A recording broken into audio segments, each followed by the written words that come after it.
بسم اللہ الرحمن الرحیم۔ السلام علیکم، میں ہوں انم قاسم اور آپ دیکھ رہے ہیں دی ریئل ورلڈ ہسٹری۔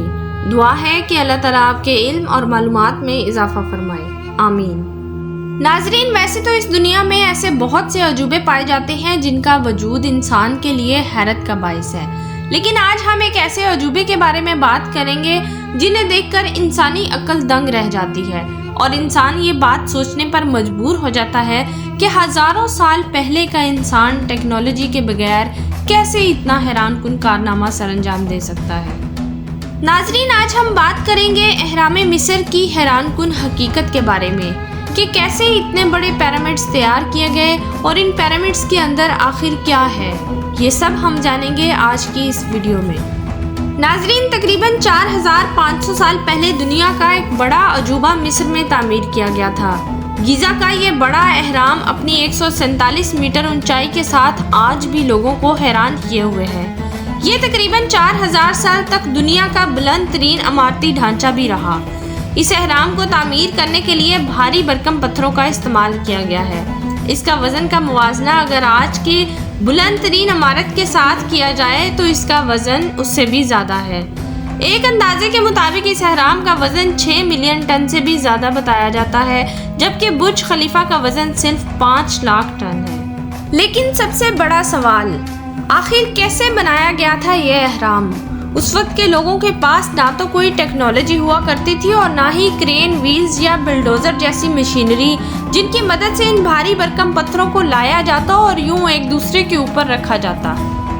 ان سب کے باوجود انہوں نے یہ حیران کر دینے والے اہرام تعمیر کیے جو انسانی تاریخ کی یادگار کا منہ بولتا ثبوت ہے، اور یہ اس زمین پر 4000 سال پرانا بچ جانے والا واحد عمارتی ڈھانچہ بھی ہے۔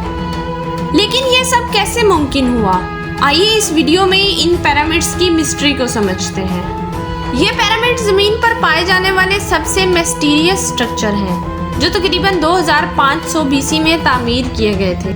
ناظرین، جیسا کہ ہم پہلی ویڈیو میں بھی بات کر چکے ہیں کہ جیسے جیسے انسانی تاریخ پرانی ہوتی جاتی ہے ویسے ویسے شک و شبہات بڑھتے جاتے ہیں، اور اسی طرح اس بات کا ایگزیکٹ اندازہ لگانا بھی مشکل ہو جاتا ہے کہ یہ کام تاریخ میں کب، کیسے اور کیوں ہوا تھا۔ ناظرین، اینشینٹ ایجپٹ میں کنگز کو فیروز کہتے تھے۔ ان کی تاریخ میں 3 بڑے فیروز گزرے تھے۔ پہلا خوفو تھا، دوسرا خوفو کا بیٹا خافرے اور تیسرا خافرے کا بیٹا مینکورے۔ کہا جاتا ہے کہ گیزا کا یہ سب سے بڑا پیرامڈ 2560 BC میں فیرو خوفو نے تعمیر کروایا تھا۔ خوفو کو اس زمانے میں ایجپٹ کا دوسرا بڑا بادشاہ کہا جاتا تھا۔ خوفو نے جو اہرام تعمیر کروایا یہ دریائے نیل کے ویسٹ میں بنایا گیا تھا۔ ناظرین، آپ نے غور کیا ہوگا کہ اس جگہ پر صرف ایک ہی پیرامڈ نہیں بلکہ اس کے ساتھ ساتھ اور بھی چھوٹے پیرامڈز موجود ہیں۔ خوفو پیرامڈ کی اسی الائنمنٹ پہ 2 اور پیرامڈز بھی نظر آئیں گے۔ ان تینوں پیرامڈز میں سب سے اونچا گیزا کا پیرامڈ ہے جسے پیرامڈ آف خوفو بھی کہا جاتا ہے۔ پیرامڈ آف خوفو کے بعد دوسرے نمبر پر پیرامڈ آف خافرے آتا ہے، اور ایک اندازے کے مطابق اسے خوفو کے بیٹے خافرے نے بنوایا تھا۔ اور اسی کے ساتھ ایک تیسرا پیرامڈ دا پیرامڈ آف مینکورے بھی ہے جسے خافرے کے بیٹے مینکورے نے بنوایا تھا۔ انہی پیرامڈز کے ساتھ ساتھ اور بھی بہت سے چھوٹے پیرامڈز اور ٹومز موجود ہیں۔ ایک اندازے کے مطابق اس علاقے میں کل ملا کر 115 سے زیادہ پیرامڈز وہاں پر موجود ہیں۔ ان میں سب سے زیادہ اچھی حالت میں یہی 3 بڑے پیرامڈز موجود ہیں، باقی سب بارش اور طوفان آندھیوں کی وجہ سے اپنی اصلی شکل کھو بیٹھے ہیں۔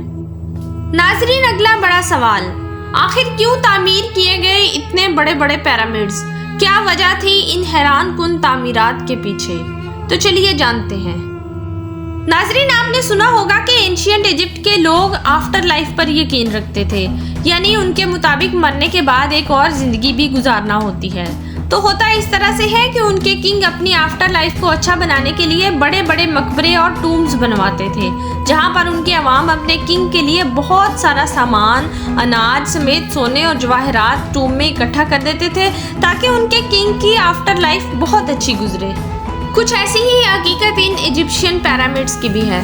کہا جاتا ہے کہ یہ خوفو، خافرے اور مینکورے کے پیرامڈز کو بھی مقبروں کے طور پر بنایا گیا تھا۔ ان کے کنگز کے مرنے کے بعد ان کی باڈیز کو یہاں پر ممیفائی کیا گیا تھا اور ان کو پتھروں کے باکسز اور تابوتوں میں سیل کیا گیا تھا۔